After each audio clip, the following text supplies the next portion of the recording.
Dia faly miarahaba antsika rehetra ny Cohen Andreas amin'izao andro anio izao.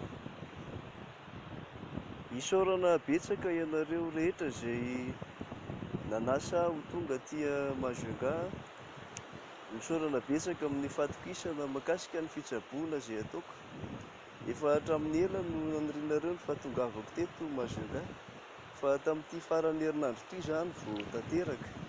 Dia misaotra anareo betsaka amin'izany ary manantena fiara-miasa betsaka ihany koa an'izay rehetra mbola maniry izany. Dia ifampiresahantsika ao amin'ny message privé sy ao amin'ny appel vidéo ary amin'ny alalan'ny telefona izay fifandraisana efa misoratra eo ambony eo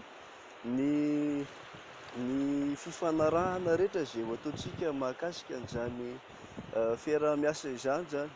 Misy ny a distance amin'izay fitsaboana izay ataoko, kanefa naleonareo miantso ahy mihitsy ho tonga mivantana aty aminareo, manatona anareo akaiky ety amin'ity toerana atao hoe Majunga ity na Mahajanga ity.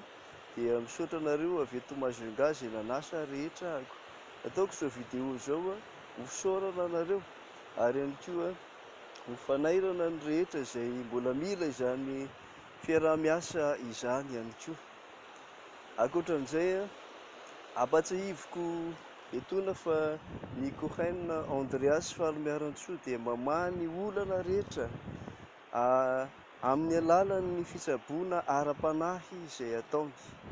Ny olombelona rehetra dia tsy misy tonga lafatra eo amin'ny fiainany, na iza na iza.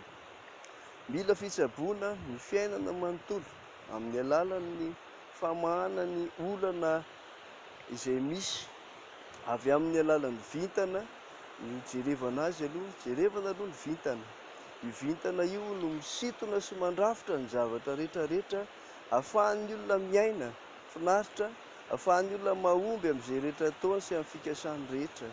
Fa io vintana io no soparan'ny olona amin'ny alalan'ny mosavy ka mahatonga ny olona tsy mahatsangan-javatra, mahatonga ny olona varim-bariam-poana ary tsy mahatanteraka ny fikasany sy ny zavatra rehetra izay tiany ho tanterahana arak'izay tokony hanaovana anazy. Io vintana io ihany koa raha havitranam-pahaterahana no misy manotohana, misy ny tsy ampy, dia ilaina hatrany hatrany ny mitsabo izany vintana izany voalohany indrindra mba hahasoa sy hahatsara ny fiainana amin'ny alalan'ny fanasoavana sy ny fitsaboana izay ataony Cohen Andreas. Tsy ny vintana irery ihany fa maro dia maro ny olana izay ahafahana tsaboana.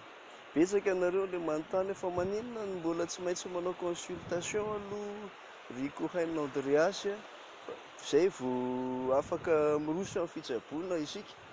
Ny antony mety ianao marary, tsy midika akory hoe raha marary ianao dia tsy ilaina no mijery ny vintanao. Ilaina tanteraka mijery ny vintanao raha marary ianao, satria maro dia maro ny aretina izay tsy sitrana mihitsy raha tsy vintanao io mihitsy aloha voalohany indrindra no tsaboana sy jerevana. Fa indraindray ao mihitsy ny tsy mety aloha voalohany. Zay zany le izy. Dia ao anatin'izay ihany koa tsy ny aretina ihany fa ny olana rehetrarehetra dia tafiditra ao anatin'ny fizahana vintana aloha zany. Ny consultation aloha ny ataontsika voalohany zany dia antsika vao miditra amin'ny famahana olana. Ny antony dia ilaina fantarina tsara aloha le anton-javatra, ilaina tsaboana tsara aloha le vintana, zay vao manao zavatra tsika mba tsy hampitarazoka ny asa izay ataontsika sy ny fanasoavana sy ny famahana olana ary ny fitsaboana izay ataontsika. Zay aloha ny androany, fotoana fohy fotsiny fa afaka mifampiresaka eto ihany tsika dia afaka apetrakareo ihany ny hafatra.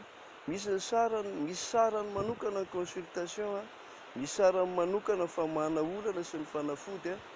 Toy izany ihany koa ny tonga mivantana, toy izany ihany koa ianareo izay avy lavitra ka atao a distance. Dia misaotra anareo betsaka, miaritra ny aina hatramin'ny farany tompoko lahy sy tompoko vavy. Mirary tontolo andro mahafinaritra ho antsika rehetra.